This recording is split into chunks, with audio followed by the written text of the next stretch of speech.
Hello everyone, good morning, good morning. Thank you so much for joining me this morning. I know it is, like Richard said, very, very cold out there, but it's a good turnout. I'm actually surprised to see so many people here, but thank you so much for joining me. So, those of you who don't know who I am Viv. I am the co-founder and managing director of Jaegersoft. For those of you who do not know what Jaegersoft is, we are a software consultancy.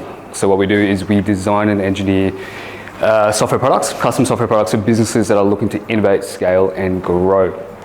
So we're a little bit different compared to some of the other startups that have presented here as of late. We're actually a professional services business, right?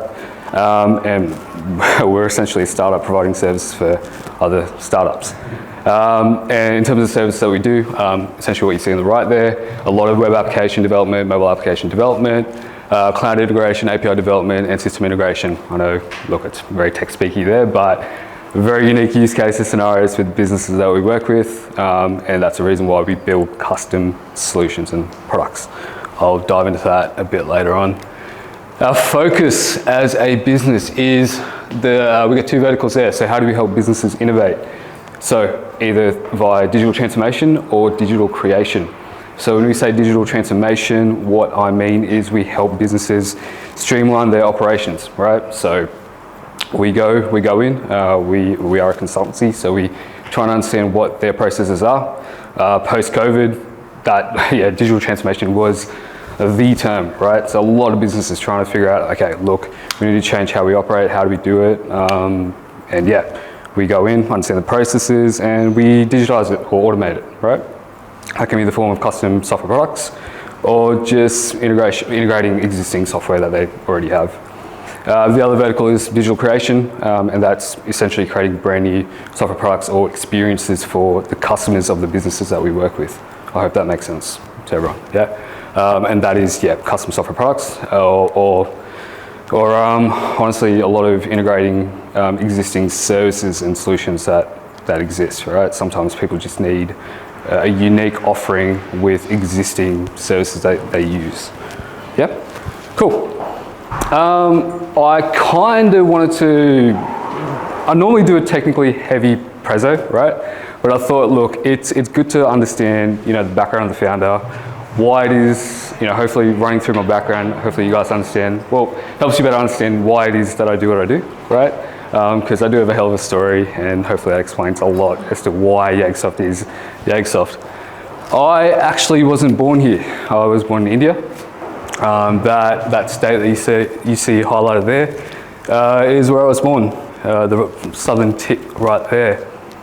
My story is very much because of this incredible woman right here. So my mum was a single mum. She raised me up through 3 different countries, right, before we came to Australia. But she didn't come from a well-off background. She studied very, very, very hard, and she became a marine engineer, naval architect, right, which was very, very rare back then. It still is now, actually. And you can see that photo right there. The only woman, you see that, the only woman amongst a whole cohort of guys, all right? But yeah, she did the impossible. Single-handedly, juggling a career as a marine engineer with no support from family or friends, whatever. She raised me up, gave me a life that I never thought, I honestly shouldn't have had, right? Gave me the opportunity of a life that she never had when she was young. So very much my inspiration. I owe a lot to her. We came to Australia because this man right here, founder and managing director of Forge Engineering. I don't know if you guys know where Tallis is, right? Just across the border there. Who remembers that floating dock? Yeah. He scouted mum. So we were living in Singapore at the time. She was working for a shipyard at the time. He said, hey, bring your kid over. She went into an estimation role, and here I am, been here ever since. So I came here when I was about 9 or 10, right? And my engineering has always been a part of my life, right, in one way or another, which is, unusual, but very, very fortunate that's the case, right? I've spent countless hours, you know, before and after school, just running around the shipyards. And I don't know if you guys have ever gone to a shipyard and you've seen like these massive bulkers, right? Like it's just mind blowing. How do people like you and I get together and build these amazing, you know, vessels and ships? Or yeah, it's incredible. It's always blown my mind.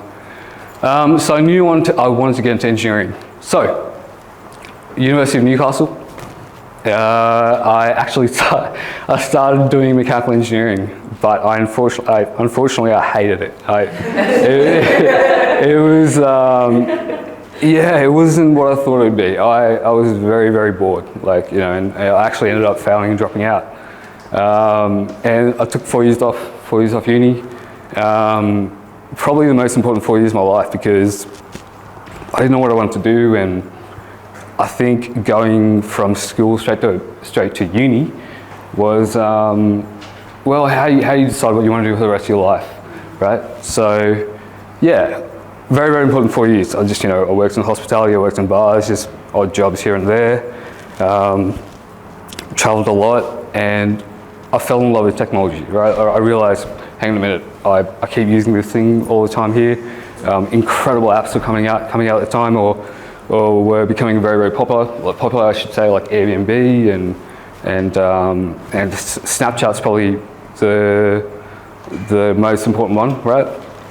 But like, you know, Evan Spiegel creating Snapchat, right? I was like, all right, you know what? I want to go back to uni. I want to learn how to code, and I want to do software engineering. So that's what I did. Went back. So I'm just gonna have a glass of water here, guys. My mouth is really dry here for a second. Okay, sorry. Yeah, so went back to uni. And this time around though, the focus was, you know what, I'm gonna try really hard and get to know a lot of the people that I do uni with, which I never did. And I thought, you know, that's probably the way to do it, right? Ended up meeting a bunch of guys, you know, I've known since second year uni, that are actually what Jaegersoft is today. Right, so you see the photo right there, that's Jaegersoft circa 2022. Every one of those guys there, they're all engineers within Jaegersoft. We've known each other since second year uni. All right, the guy that you see there, Mark Wallace, he was a very important lecturer at uni. He was a very important man, because he was someone that took a lot of time apart from teaching a course, which was enterprise architecture. I don't know if that means much to you guys, but he is someone that currently works in industry as well, and he runs a startup called Script. His wife is actually our current VMS mentor, right?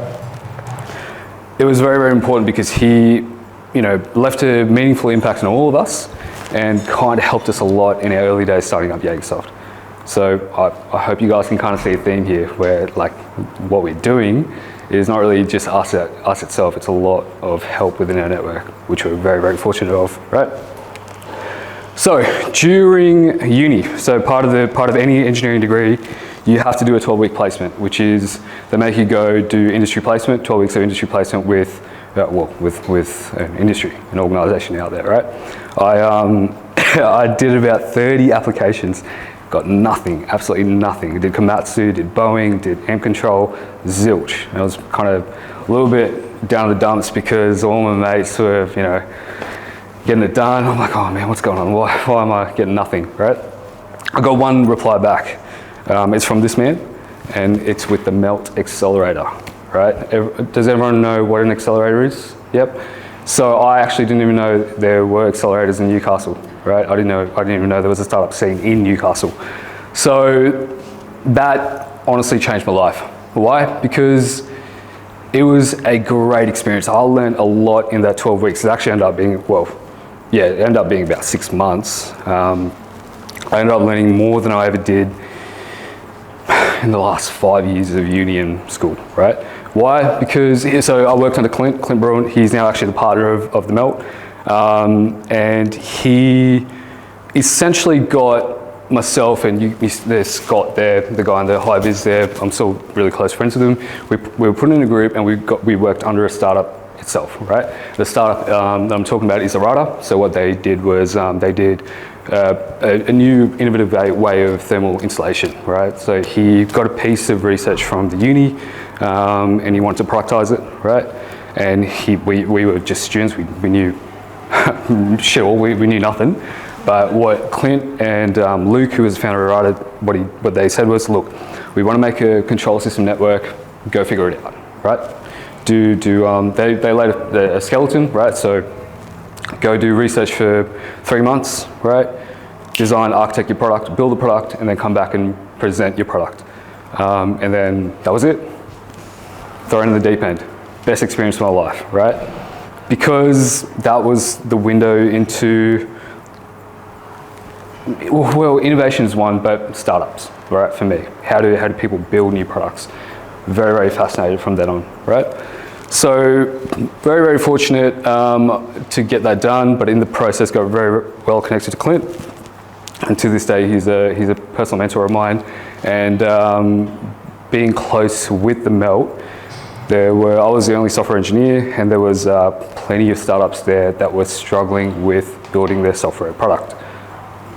And a lot of conversations with Clint, we were just trying to figure out, well, what's going on, right? Why are these startups? I mean, the Melt is a hardware product accelerator, a hardware accelerator. They don't really focus on software, but at the end of the day, every hardware startup that they had a bit of software that, you know, is part of that experience or their product offering.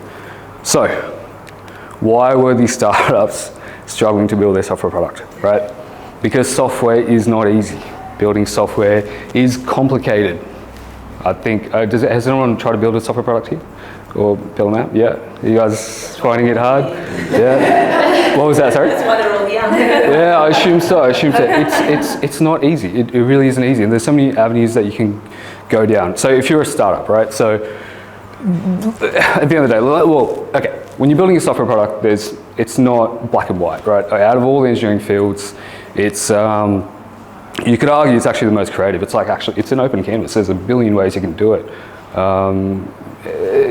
Where do you start? How do you do it? Right? It's dependent on the developer, right? Or if you're a technical founder, you can dictate it. But some startup founders don't have that technical experience or capacity, right?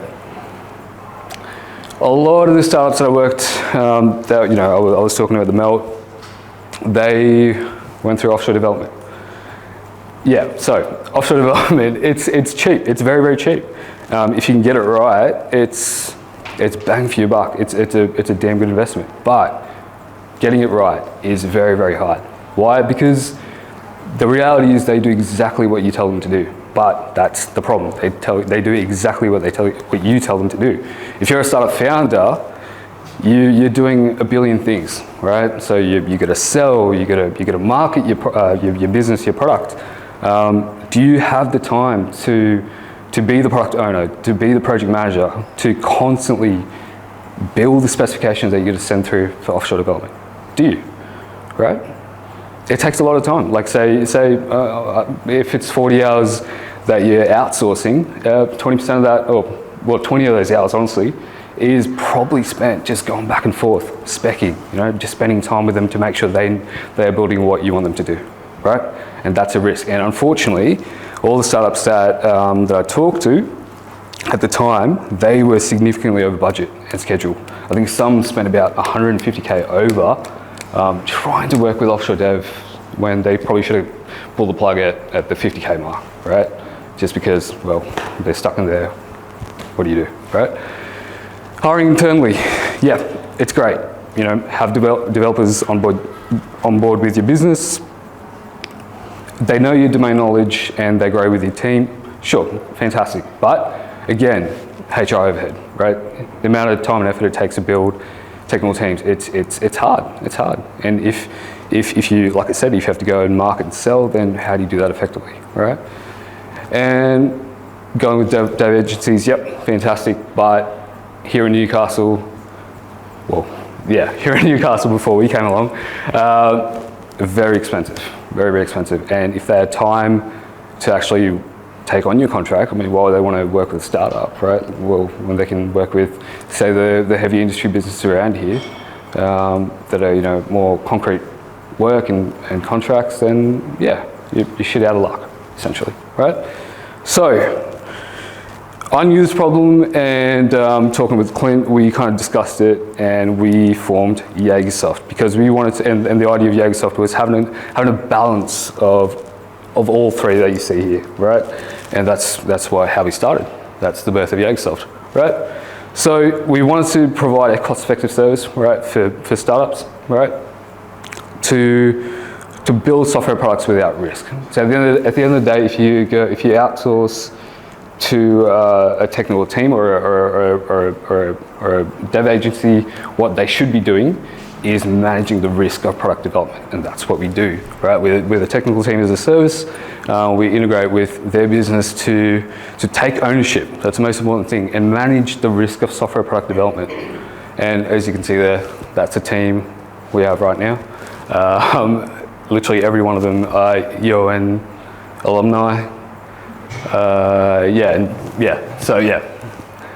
And Max right there is my business partner there. So, like I said, from second year uni, what was I saying? Yes, I've known all of them since second year uni, and I got them together, and there we go. That's how Jaegersoft started. Okay.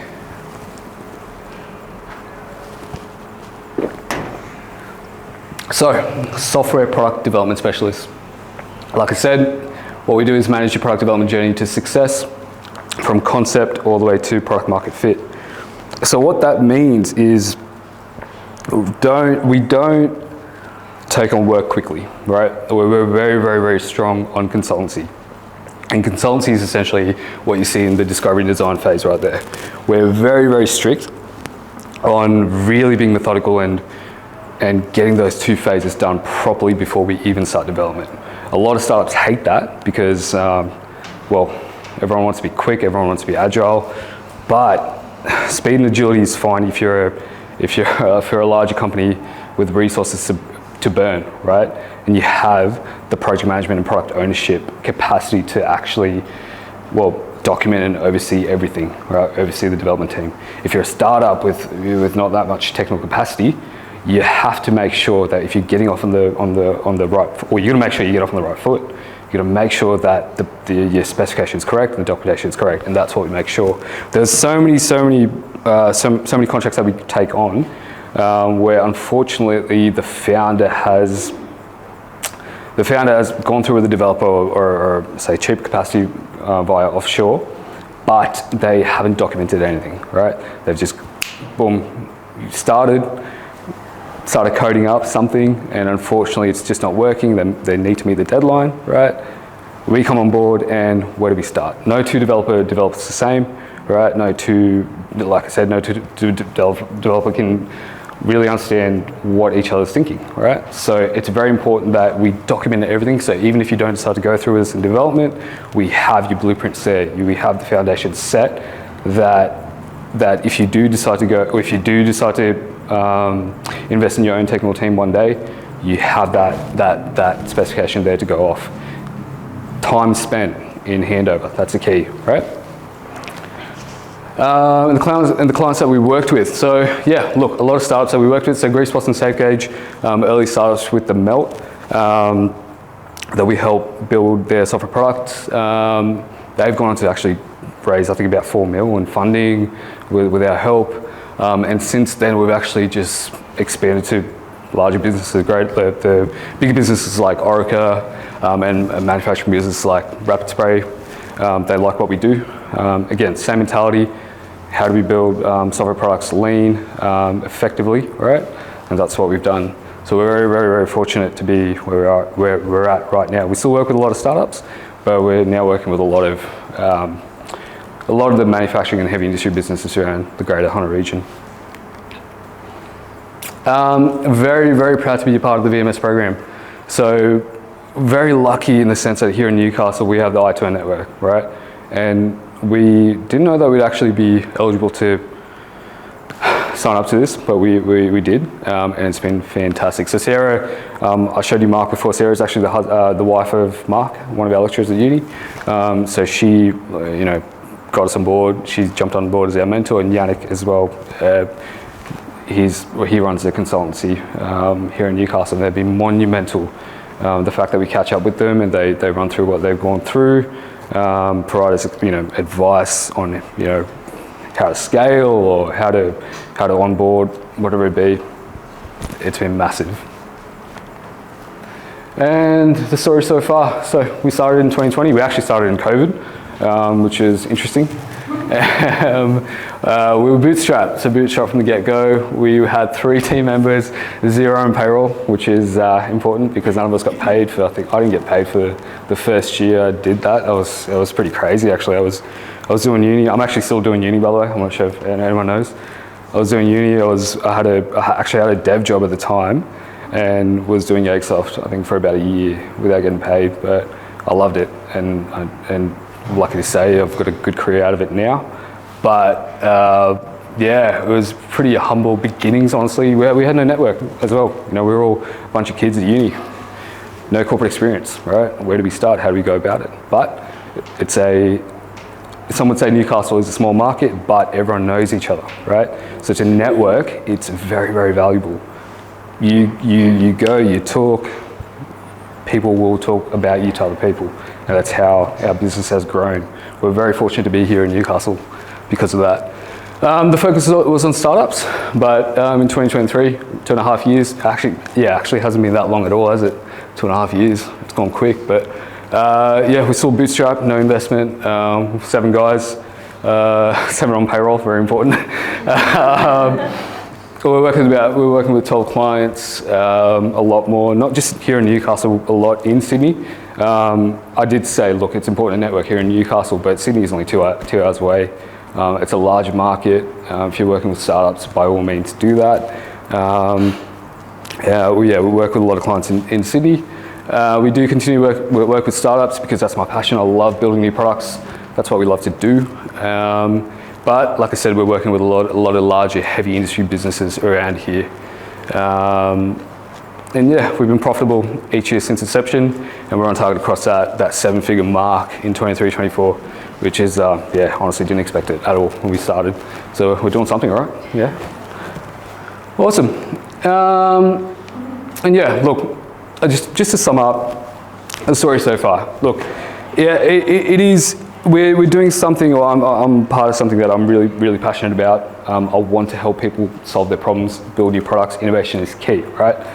But we wouldn't be here without these people here, right? I really wanted to touch on that because at the end of the day, we're very, very fortunate to be here, and I'm very fortunate to do what I get to love, right? It's awesome. Never thought I'd be able to say that, but it's a lot thanks to these guys up there, right? So from family to early mentors or current mentors, I should say, to even the people I met at uni, and I get to call my team members as well. Very, very fortunate.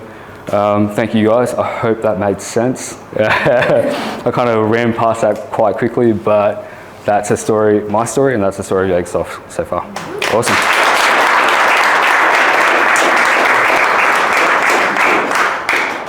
Awesome. Yep. Cool.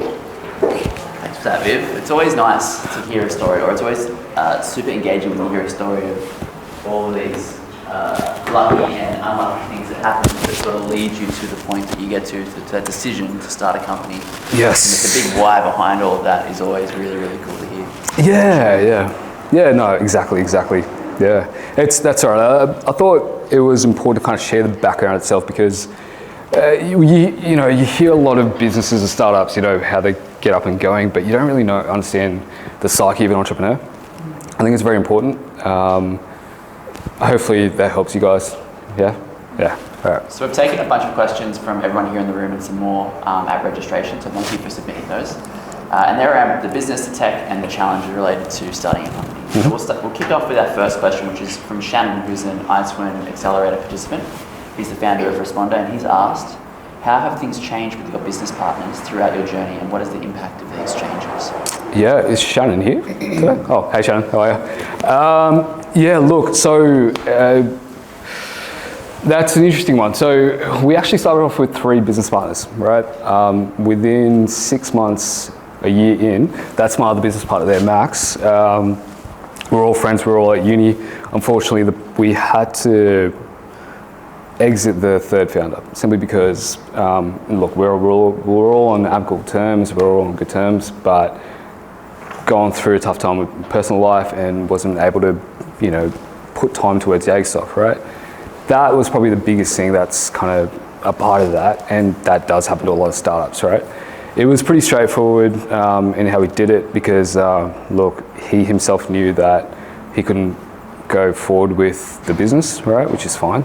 I'm glad he did realise that, otherwise it would have been, really, really tough, right? Because at the end of the day, like, when you're a startup, you spend so much time trying to run the business and trying to find new clients. The last thing you want to do is actually spend a lot of time working with legal to sort out things like that. But it does happen, but that's probably the biggest change, yeah. But apart from that, like, Max and I, I'm very fortunate to have him as my business partner because I've never actually thought of myself as a good engineer. But he's a brilliant engineer. He's a whiz kid. He's like 6.9 GPA. It's one of the reasons why I really wanted to start Jaegersoft with him, is because, he could just solve problems just like that, right? Very, very important. So, look, if you're going to build a team, if you're having multiple founders, I think it's important to have people that complement your skills, right? So, yeah. Complementary is key. It's very key. Being able to fill gaps. 100%. Do the jobs that you can't do or you struggle with, essentially. So, Shannon has another question. We wanted to dive into the idea of going from startup idea to a business and then scale up. What was the key points in time that where you realised, hey, I can start this, and then, hey, I can grow this? Oh man, well, you need to know if there's a market, right, at the end of the day. So, 5 years ago I would have said, no, why do it? Because there's already other agencies there, there's already development firms, so why do it? But it was a problem, and I knew there was a problem because the people, the startup founders were telling me it was a problem, and that's why I knew it. So the opportunity essentially came to me rather than me seeking out that opportunity at the end of the day, right? Was that anything else? You went from the start, and then at the point that you knew it could grow, what was that moment that you realised this is a business that can grow? Oh, well, essentially a lot of people coming to me needing help. That's essentially it, right? Yeah. So if your pipeline grows organically and naturally, we haven't spent any budget on marketing, on sales. It's pretty much just word of mouth and a lot of business development with myself, right? And it's just grown naturally. So that's how we've known to go from a startup and then really build fast, right? You got to have that fail fast mentality. So we really try to not scale crazy quick, but we are scaling pretty quick than I'd like to, but we have to, because that's how you grow at the end of the day. Yeah. This is a great point, actually. Helen Diacono has asked, how do you find clients? So you've no marketing spend. Is it just clients that you've worked with telling other clients? Are they calling you, or how are they introducing you? How's that working? That's it. Yeah. So look, we're B2B, and what we do is it's a niche, right? It's technical services. It was a lot of discussions with my mentors as to, hey, is it worth hiring a salesperson? Don't do that, by the way. It's not. If you're a startup, first 2 years, it's hard. If you're doing B2B services, I think that's, risky. Is it worth, having a marketing budget and spending a lot to market out your venture? And he said, no. Your main thing is go out there and build relationships, and that's it. That's all we've been doing. That's all I've been doing. Going out there, Newcastle being Newcastle, really. Like I said, it's a smaller market, but everyone knows each other. I'm just make sure I go to every networking event that there is, and go to where my ideal customer profile is, essentially, if that makes sense, right? Who am I trying to target? Where do the technology managers, where do project managers, where do they congregate? That's it. That's where I go. Yeah. So you came into the business with your co-founders. Did you have sales skills? Because if they're the technical back end, then you're the front person. How did you develop that? How did that go first time around? That's what keeps me up at night. Yeah. So we're a team of engineers, but but at the end of the day, that doesn't get your business and that doesn't grow your business, right? So I've been passionate about it. Am I a good person? Not really, no. I would say no, but it has to get done, right? At the end of the day, a founder should be able to sell. A founder should be able to go out there and talk about the business and get business at the end of the day. So luckily, we've got a fantastic arrangement with the team where I'm doing what I have to do. So I'm essentially BD sales and marketing, whatever little marketing there is. And Max helps me get the work done really well, and he does it really, really well. And that's a balance that we have. Yeah. Cool. Yeah. Perfect. Stuart Flynn has asked a question around this, which is, do you have advice for startups dealing with B2B marketing and services? So if they're thinking they're a B2B business, their customers somewhere out there in the business world, what is your advice for them on that first deal? Well, it depends. It really, really depends. We made the aim to be as lean as possible, to focus. Well, anytime that we invest in capacity or invest in new people joining the team, it is for the engineering side, essentially, right? So we've kept our marketing budget, our sales budget very, very lean, because I think, when you're young, that's fine, right? But I think when we do scale, I think probably when we hit either the 10-person mark, or honestly in the next 6 months, we're now talking about, all right, how can we hire the BD person or the salesperson even, right? But it just depends on the business, honestly. Like, you guys would know, we're doing what we're comfortable with. It's hard to emulate what other businesses have done. At the end of the day, you got to try and gauge it yourself and do what you think's best. Yeah. That's good advice. Make it work for your business. It just depends. It depends on how much work you have. It depends on how much budget you can afford and allocate, I should say. And yeah. So we'll move on to tech-related questions. And there's a really good one here about for growing. What's it like to attract and retain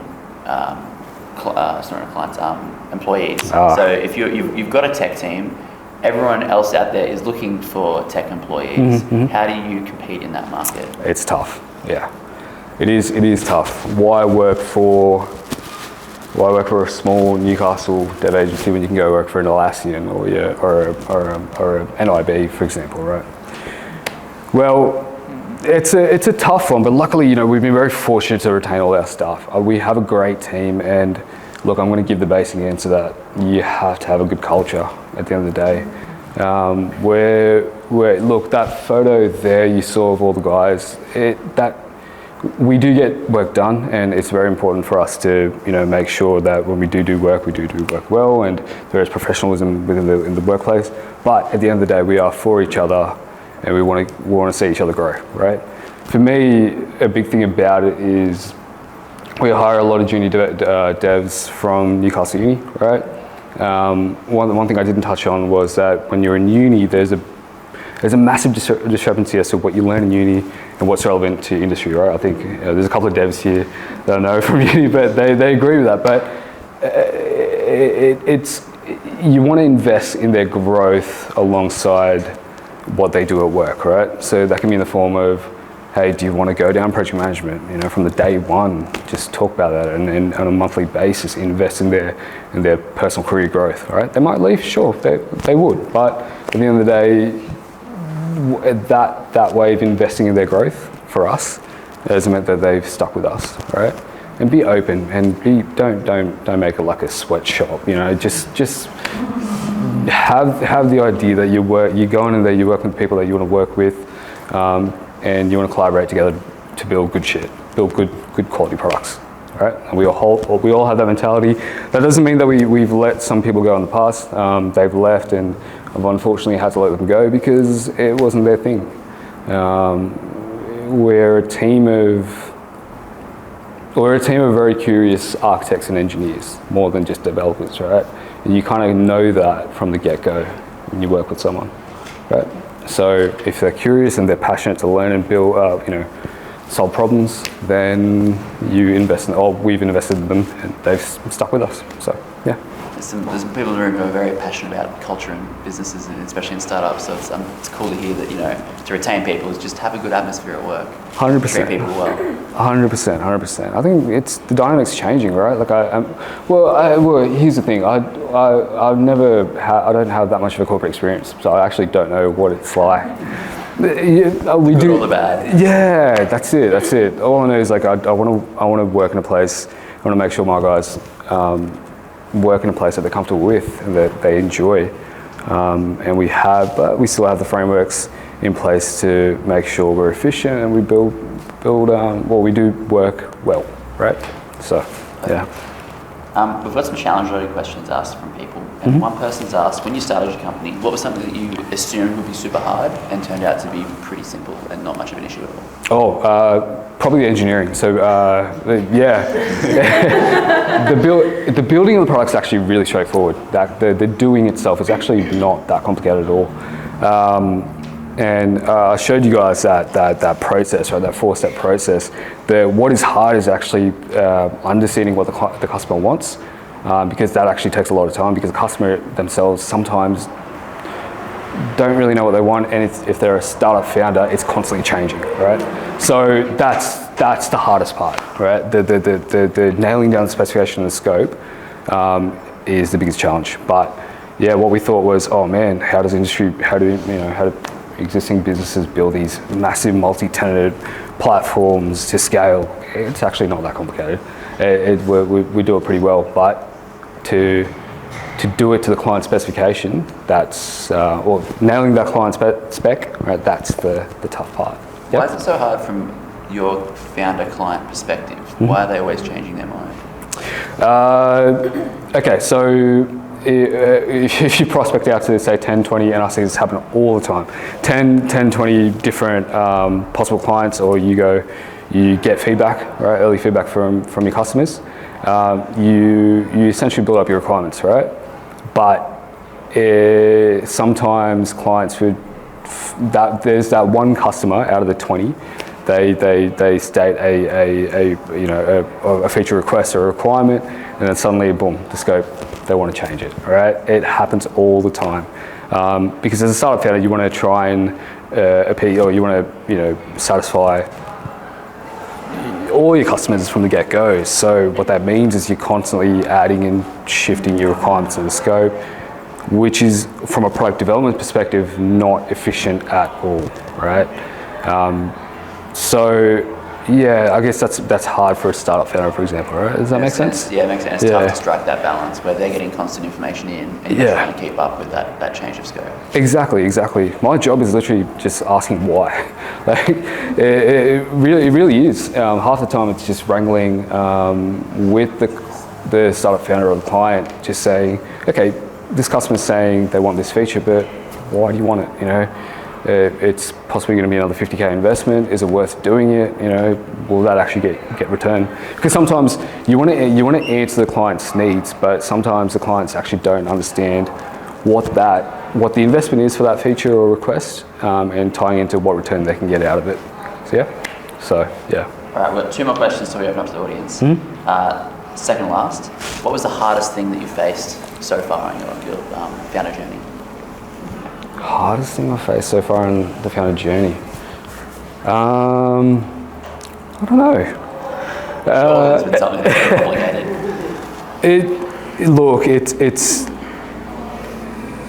I think every day is a challenge, honestly. It's hard to. It is hard to. Now it's probably the toughest time of the business, because how do you scale a business?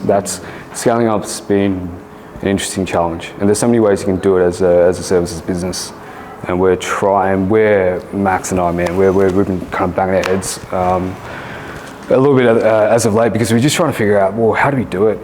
Especially with tech wages on the rise right now as well. Like, how do you efficiently and safely do it without significant overheads? There will be overheads, there will be risk, but our pipeline's full. We need to get the work done, but at the same time, to do more work, you need more employees, more overheads. How do you do it? So that's been the toughest part. But it's a daily thing, and yeah, we're solving problems, but that's part of being a founder, right? Every day you solve problems. it's a fascinating aspect where once you get past the milestone or the hurdle of starting your business, finding the customer, and then finding enough customers to sustain the business, you sort of chug along, and then you get to that point where you realise that there's an opportunity to scale, or the scaling just happens and you have to keep up with it. And that's where the risk is, where you either over-allocate or under-allocate particular business resources for what it is that you need to do, be it people, be it tools, be it other things that you need for the business. Exactly. And so you can totally write everything off by making the wrong decisions around that. 100%, right? Yeah. And that's the thing, like, the 3-year mark, or when you hit that, what's the critical mass is about, 10 to 15 or 13 to 15 employees, right? When you hit that, maybe we see that in the next year, right? I think a whole slew of problems would arise. How do we answer to that? We're going to make sure, we're going to try and, we'll solve it when we get there, but we're going to try and make sure we don't face that problem. And then how do you keep the culture the same every time you double in the size of the team? That's it, yeah. I mean, culture, at the end of the day, you see everyone on the team sees everyone every day. But with scale and size, you get more segmented, and how do you instill that culture across the board, right? So finally, last question, what keeps you motivated? What keeps you going when it gets really tough? What keeps you motivated? I think mum's a lot. I talked about mum before. Mum's a massive one. Honestly, look, I'm fortunate to do what I get to do. I've never thought I'd be able to have the opportunity that I have right now. So that's essentially it. And every day, it is tough, but man, it's exciting. It is a thrill trying to build a business, right? And it's amazing trying to help other founders build their businesses as well. That's kind of what keeps me going, and I'm very, very fortunate, like I said, to have an amazing network to rely on. But I get to work for myself and do what I enjoy. So nice. Thanks, Mum. Yeah, thanks, Mum. Exactly. So let's kick off with some questions from the audience. Kate, did you want to start? I do. I have a question. Just going back to what you were saying about understanding the scope of your clients' work. What advice do you have? So I'm a founder of a tech startup. Yep. I'm very lucky my co-founder has a background in tech. But I always say, I'm like, oh my God, my heart bleeds for people that don't have a tech co-founder. When you don't have any background, my background is not in tech at all. What advice do you have for people coming to you that don't have a background in tech? What's the best advice you have for them to get the most out of, I suppose, that scope and development stage, so that you get the best product possible for them? Yeah, okay, that's a good one. A lot of people don't realize that you don't really need a product to actually kind of get good feedback on your business idea or your venture idea, right? Go out there and just collate all feedback that you can from your clients, right? So feedback then in software speak, it's essentially building up user stories, right? You worked in tech, right? So you know what user stories is, right? Yeah. And the process is, look, get a whiteboard out there or a wall that you have, and just list out all, and assign a priority, or just put a weighting to that user story, right? And see what that, say, a particular user story, a feature, who's that satisfying amongst your market, right? If there's one client and they're asking for, say, a significant scope of work, then is it really worth it? No, probably not. It's for you to decide, right? For every user story, just like I said, put a weighting to it, put a priority to it. If you do that and then you go work with consultancy, they can they can really quickly, quote it up and give you a rough idea as to what the costs are, right? But try and yourself estimate, give it a go, right? Try and estimate, and then see what your budget is, and that's kind of how you would try and tackle that, version 1 of your MVP, version 2, version 3, right? That's essentially our process, but you can do that. You can try to do that, right? You do the best you can, and then go through with, if you're on board a CTO one day, they can help you out with it, or you go through with an agency like ours or a consultancy like ours. They can help you out with it. Yeah, does that make sense? Yeah. That's fascinating. This is twice in 2 weeks. One from Jordan, one from you, to say, go out there, grab some insights from your customers, from your stakeholders, use those insights to impact your needs for the business, your assumptions essentially to validate them, and then assign a weighting. That's it. Yeah. That's it. And it a lot of people just, they get requests and they just go tackle it immediately. Don't do that. Don't, just really plan it out. Yeah, one of the easiest ones that I know, if you haven't and don't know like the effort that's going to take to build it, is using the Moscow rating, which is Moscow must, could, should, would, won't, which means that you can go and say, not going to do that, and will do that, maybe. Yeah, there's some room in between for the grey areas. How much effort it's going to be. Siobhan, did you have a question? Yeah, just to follow on to that. So when a startup comes to you with no technical background, their head's exploding, they've got lots of feedback, they're not quite sure how to prioritise it. I'm trying to figure out what would be the best way for that founder to understand what the MVP is, like what is the minimum feature set needed to hook in a customer and get them using it, to then figure out, all right, what are all these additional features that we need to include that would be nice to have later. So part of that design process that you take those startups through, how can they help come in to that discussion with someone like you with a relatively well-formed understanding of what that minimum feature set needs to be? Well, that's the thing. It's hard, and what happens is the feature set is the world, and that's our job. Honestly, what we do is we actually spend a lot of time, like I said, in that discovery design phase, is just nailing that scope of that MVP. Because naturally, startup founders want the world, right? But they can't afford that. So, like I said, it is. You're gonna have to do your best to just, like I said, the best thing is actually lay out the whole feature set, right? Don't actually just go in from the get-go trying to nail that MVP. Actually, just list out all feature set, right? And then try your best to develop a roadmap, right? It's hard because how do you assign how much you can invest to that particular, it's hard, but that's kind of what we do, right? But like I said, list out your whole feature set, and you yourself try and set a schedule for how quickly you want to get an MVP done, and then you can try and set that scope for version 1, version 2, version 3 of that roadmap, right? Another important one, everyone knows what a business canvas is, right? The lean canvas, right? Another important one is a lot of people don't actually realize you want to make sure payment types and user types, right? Very important. So when I say payment types, I mean subscription types, right? If there's any subscription types that is tied to your product, that is key that you nail that down at the start, because if you try and implement that later on with your app, it costs a lot of money. It's essentially a lot of rework, right? You want to try and nail your user types as early as possible. You want to try and nail your payment model as early as possible, because it is hard to nail that in your MVP. But if you don't do it as early as possible, it's a lot of rework, and we've had to spend a lot of time and money for our clients trying to rework an existing MVP to accommodate that. Yep.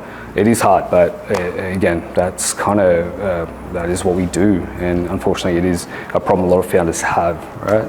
So that's super interesting, right? Because the founders typically coming in going, I want to provide all this value to the client with all these features. Yeah. That's one thing. Yeah.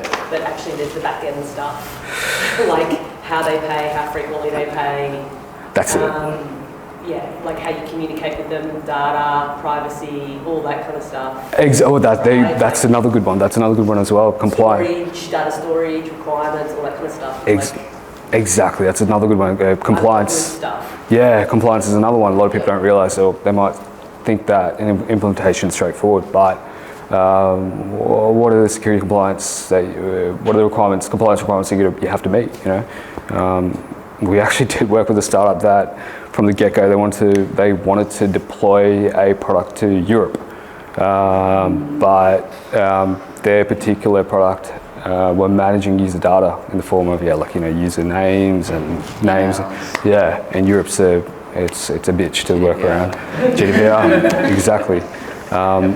That's hopefully an accelerator. If you go through an accelerator program, they help you out with that. But like I said, we as a consultancy, we kind of do help startups with, or any business honestly, with that, with helping understand that. Yeah. Speaking of EMS mentors, Gunilla, do you have a question? Yes, I do. Hello. Hi, thank you so much for the story and for your, I was going to say, for your attitude and for your mindset around this being a founder, which I think is just spot on. Oh, cheers, thank you. Well done, and well done to your mum. Yeah. There are half from us.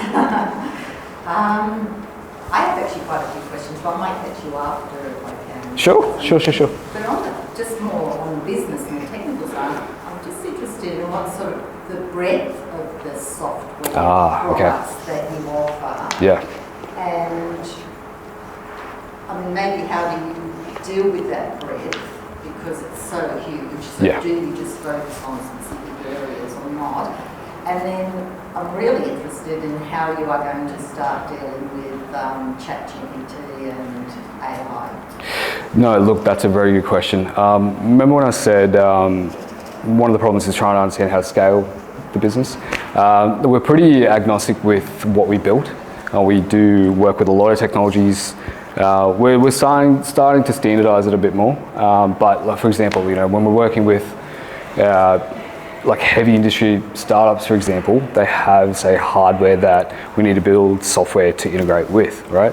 So generally there are unique technologies that we have to kind of work with, right? But what I'm trying to say is we do work with a lot of technologies, a lot of different frameworks.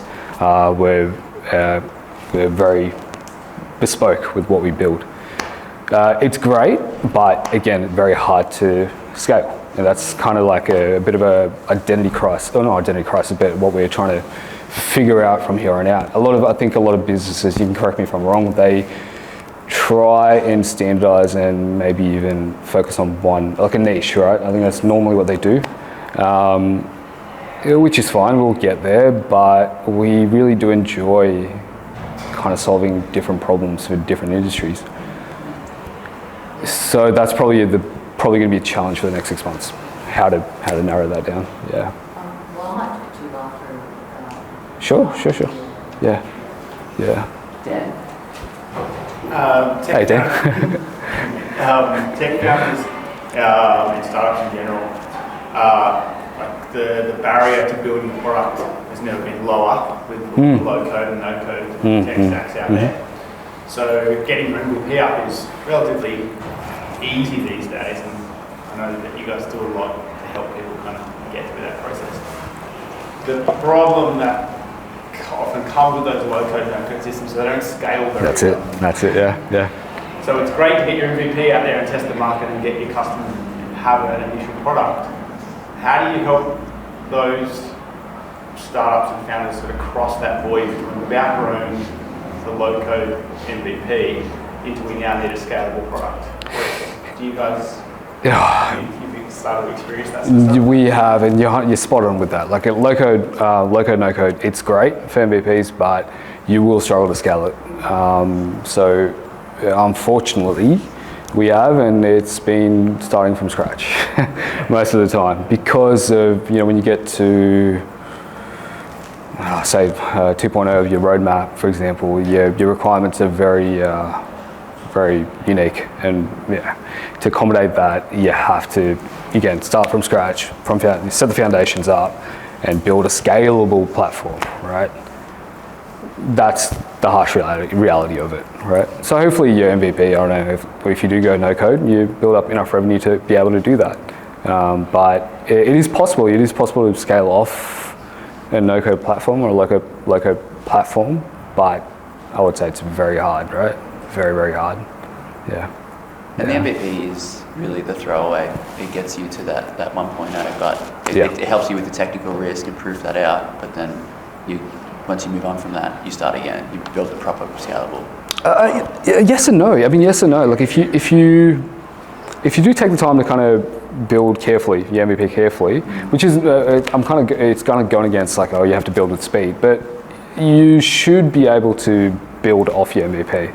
But again, it's a risk of spending a lot of time and money building your MVP, right? It just depends. It depends. If speed is key, then 100%. You're building something that you probably have to bring down and then build from scratch again later on. So yeah. Right, I've broken my promise. It's after 9 o'clock. Can everyone please give Viv a big round of applause? Thank you, everyone.